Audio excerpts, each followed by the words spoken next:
Karjat superfast, वेगवान शहराचं वेगवान न्यूज चॅनल। खोपोलीमध्ये मंगेश काळोखे यांची अत्यंत निर्घृणपणे हत्या करण्यात आली। या हत्येनंतर तालुक्यामध्ये संतापाची लाट उसळली।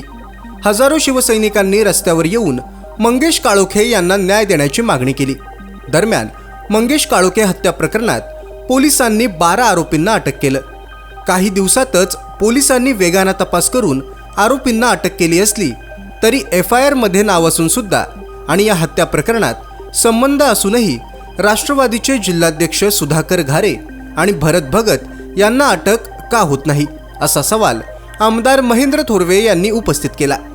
सुधाकर घारे आणि भरत भगत यांनी अतिरिक्त सत्र न्यायालयात अटकपूर्व जामीन मागितला होता, पण त्यांची गुन्हेगारी पार्श्वभूमी आणि जुने दाखल असलेले गुन्हे बघता अटकपूर्व जामीन दिल्यास इतर साक्षीदारांवर त्याचा गंभीर परिणाम होईल, असं निरीक्षण न्यायालयाने नोंदवलं आणि अटकपूर्व जामीन सुद्धा फेटाळला।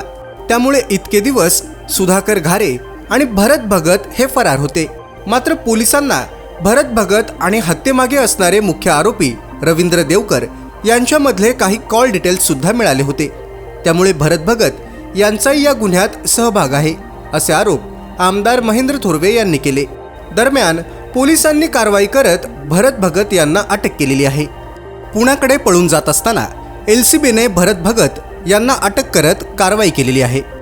मंगेश काळोखे हत्या प्रकरणात पोलिसांना तपासामध्ये रवींद्र देवकर आणि भरत भगत यांच्यामधले कॉल डिटेल्स सापडल्याची नोंद न्यायालयात करण्यात आली होती। भरत भगत यांच्या अटकेमुळे मंगेश काळोखे प्रकरणात तपासाला आणखी वेग येणार आहे।